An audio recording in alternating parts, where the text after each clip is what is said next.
Hello students, welcome to the second part of 6th lecture of Basic Electronics Engineering. I am Assistant Professor Sugandh Gupta and in today's lecture we will discuss diode capacitance. We have already discussed diode resistance in the first part of lecture 6. So let's start discussing with the diode capacitance. So diode capacitance, we all know what is capacitance generally. Capacitance is the rate of change of charge with respect to voltage. That is capacitance. So always keep this basic definition in your mind and let's proceed. Diode capacitance is of two types. The first one is diffusion capacitance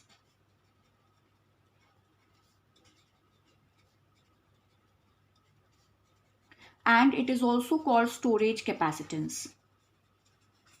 So we should know both the names because question can be asked with any of the names. Diffusion capacitance or storage capacitance, and the second one is transition capacitance,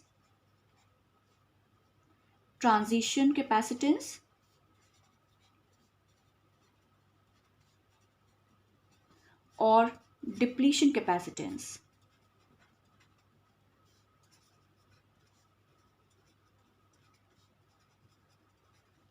Transition capacitance or depletion capacitance. Diffusion capacitance, it is abbreviated as CD, D for diffusion, and transition capacitance CT. So always remember these denotions. So when we will talk about diffusion capacitance, so out of these two capacitances, one will dominate during forward biasing and the other will dominate during reverse bias. So diffusion capacitance is the one which will dominate during forward biasing and transition capacitance will dominate during reverse bias. So let's start with the diffusion capacitance.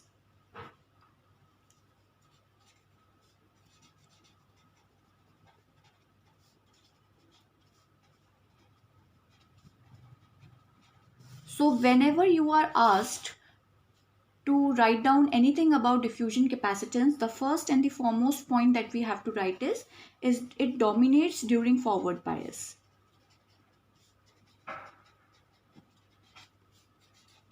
It dominates during forward bias. Now let's see the scenario. What is this diffusion? To understand this diffusion capacitance, let's see a PN diode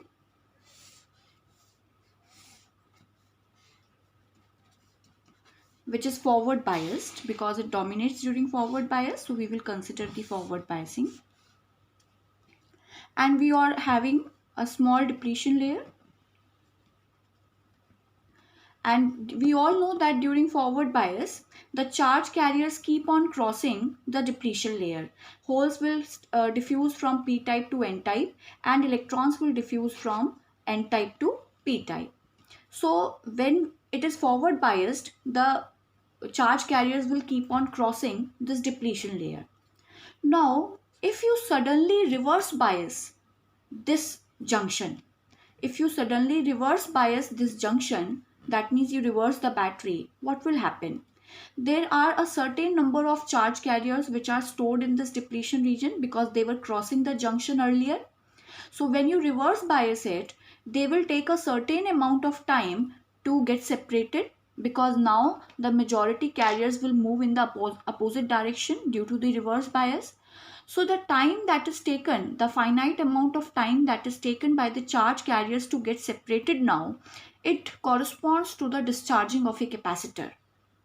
So that means that during forward bias, we all know that the charge carriers keep on crossing the junction, that is holes from p to n type and electrons from n to p type.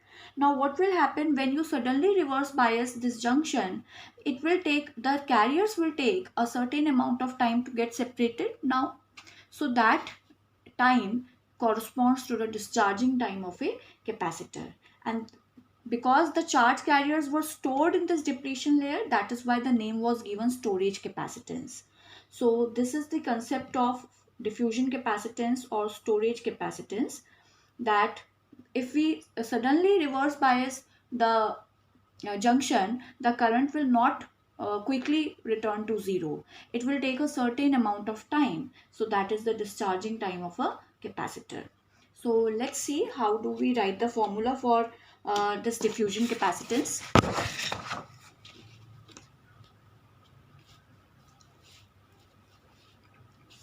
Diffusion capacitance, as was denoted by CD, it was given by the basic definition dq by dv, and we all know that I is equals to q upon t. So q is equals to it, and if I write dq equals to t di. Now what is this t? Now we are talking about the charge carriers over here, and the time for which the charge carriers will exist, that is the lifetime of the charge carriers, which was represented by tau. In the earlier lecture we have read that tau di. So now we can replace dq by tau di by dv. And do we all remember what in the last part of the same lecture we calculated di by dv, and we calculated di by dv as I upon eta vt. So we can write it as tau I by eta vt. The diffusion capacitance is given by tau I by eta vt. From here we can also approximate one thing, that the diffusion capacitance will dominate in the forward bias. Second, it will increase with the increase in forward current, and the forward current will increase with the increase in the forward voltage. So therefore, if in the further content we will draw the graph between voltage versus capacitance. So we have to show as the forward voltage will increase, current will increase, and hence diffusion capacitance will increase. So this is what was about diffusion capacitance. Let's proceed for transition or depletion capacitance.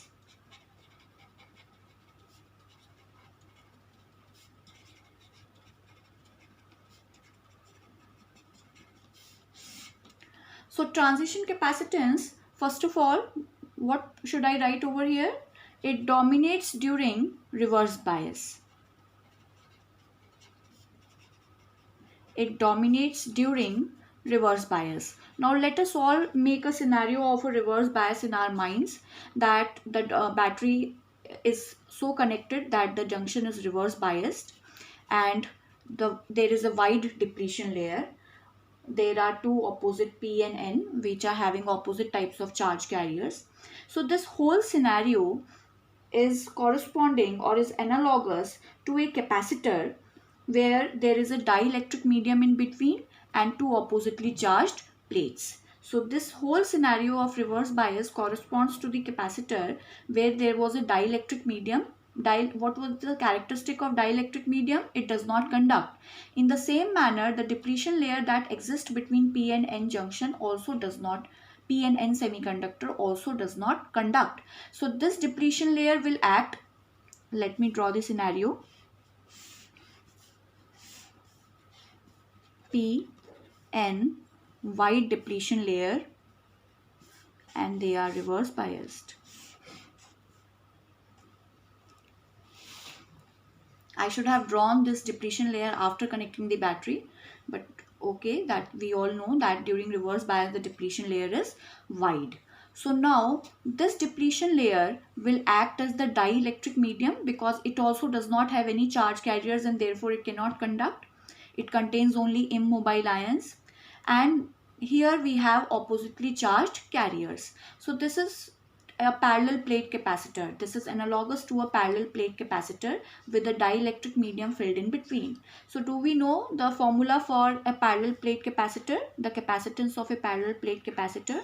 It is simply epsilon A by D, where A is the area of the plates, that is A is the area of the P and N semiconductors, and D is the width of depletion layer. Now can we now here assume that as the width of voltage will increase, what will happen? This depletion layer will increase. The width of depletion layer will increase. Now as the width of depletion layer will increase, capacitance will decrease. So we need to remember, as you will increase the reverse bias, depletion layer width will increase, this will increase, this will decrease. So let's draw a very important graph which shows capacitance versus voltage.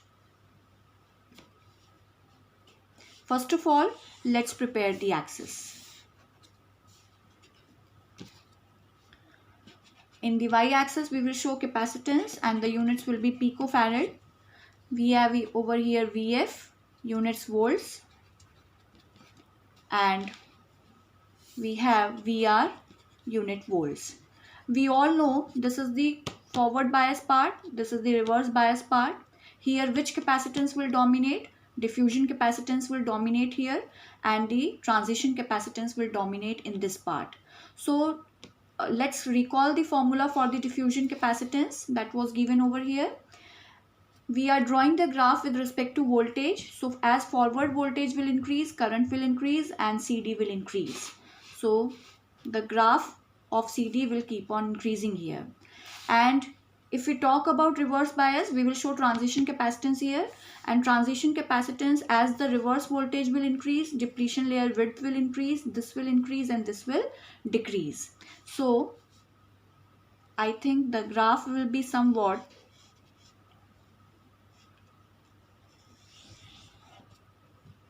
like this. Diffusion capacitance is increasing with the increase in voltage because current increases, and transition capacitance decreases with the increase in voltage. As we are increasing the voltage, transition capacitance is decreasing and decreasing. Why? Because this is increasing and this is decreasing. So this is how we draw the graph for capacitance versus voltage of PN diode. It is asked many a times. So this is the graph of capacitance versus voltage of PN diode. Again, important. So that's all about the concept of diode resistance and capacitance. I hope you must have understood. Thank you, students.